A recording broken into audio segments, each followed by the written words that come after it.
tried to come see me at the club. Oh, crazy. There's been a lot of craziness, but then there's been a lot of great stories too. You know.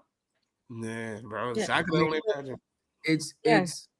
it's the unfortunate truth of um, gangster rap and street rap actually becoming a thing for people just trying to voice their opinion, and then street and gangsters getting into rap, and then it becoming a thing. And not understanding the business that Not maybe understanding the business of it, right? they can muscle everybody, but Correct.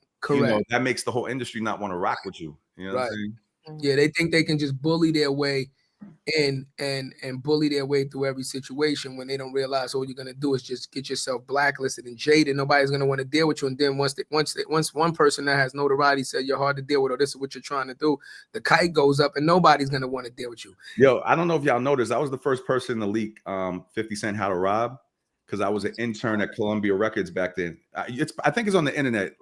Google DJ Sus One the Survival mixtape. I think I saw somebody put it on YouTube. I was an intern at Sony at the time, and Fifth was there. He wasn't with M and Dre yet. He wasn't shot yet and all that stuff.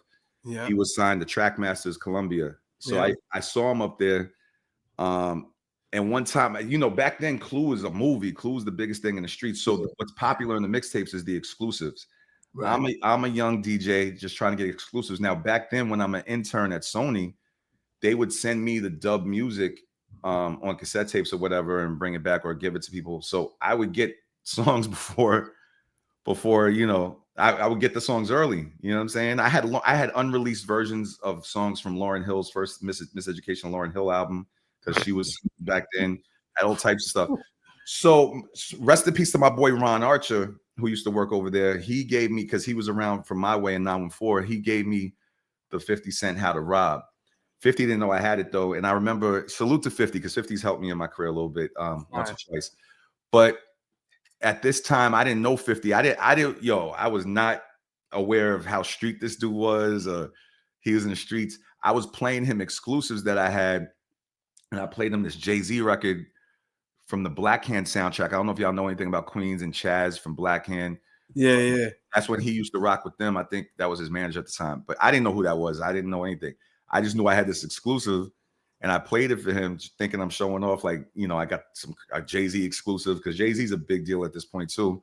And he was like, "Don't drop that. Yo, these dudes are serious. They'll hurt you. Don't drop that." And I remember he called and he said, "Yeah, this young boy here, you got the song, blah, blah." And then he was like, "Yo, don't drop that.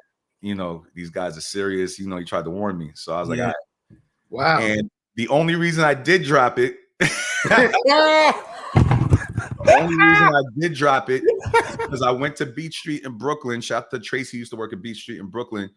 The song was already out on a DJ Envy mixtape.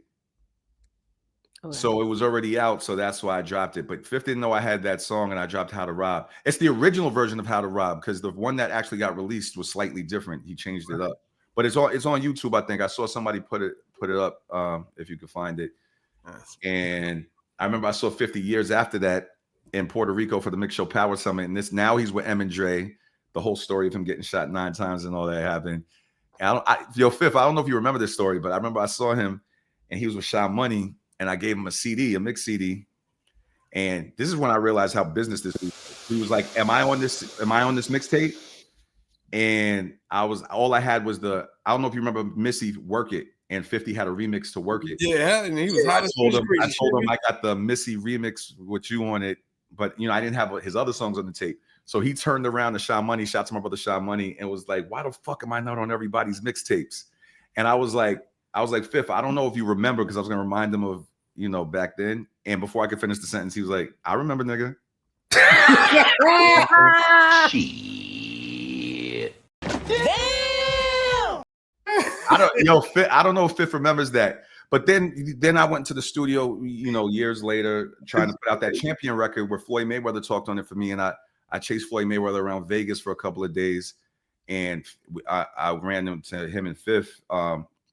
Ended up chilling with them, and Fifth guided Floyd Mayweather in the studio with me. That footage is on YouTube too, to talk on my record. So Fifth has been a good dude to me, man. Like, you know, I haven't been around him that much, but the times I have been around him, a few times he's tried to help me.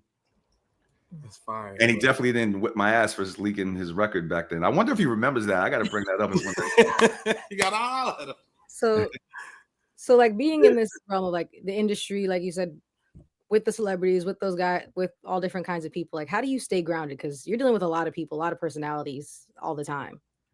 It's just in my character to always be humble. I honestly don't understand people who get clout, fame, or money and their whole character changes. Like, I don't know. I was always a good soul. Like, we're all here for a short period of time. Yeah. Money is actually an illusion to me. Like, obviously, we live in a system where it helps us purchase things and all that, but you don't take it with you when you die. It's man-made paper. You're supposed to be a good person at the end of the day. I feel like God put us here to be a good person and be kind to people. And nothing changes my character. So I'm always grounded. I don't understand people who are not grounded. I just don't get to understand their character, but everybody's different. But I was gonna say that's gonna ask a funny one. You know what I'm saying? It had to be some person that you was in the industry with, and he was like, "Yo, I can't believe I'm wearing." Like Mimi's one, bro. You know what I'm saying? Like, who was you around? You was like, "Nah, I can't believe I'm." Yo, that's nah. I have a lot of stories that no public will never ever know. I mean, I'll mention a couple of them here. Like Mariah, I DJ'd at director Brett Ratner's house. I don't know if you know who Brett Ratner is. He's done like the Rush Hour movies. He's done a bunch of movies, but back in the day, he came from hip hop. His white boy, he came from hip hop. He did like the Wu-Tang Triumph video and videos back then. He did Mariah Carey videos, but then he ended up getting the movie game. So I DJ'd at his crib because of my relationship with Mariah. He needed a DJ, and I met Eddie Murphy there, Leonardo DiCaprio. I don't know, a bunch of people. That's one story. I remember one time I was DJing, and I was DJing for Mariah once again. Who was there that day? It was like Britney Spears and Paris Hilton and Megan Good, and it was somebody else, I forget. And it was just us. It was like 10 of us. Shout out to my brother Pecos. I remember he had me at a table with Hove. I've been on stage with Hove. He had me at a Grey Goose meeting with Hove one time. It was like 10 of us again, me, Hove, Angie Martinez, and a few others.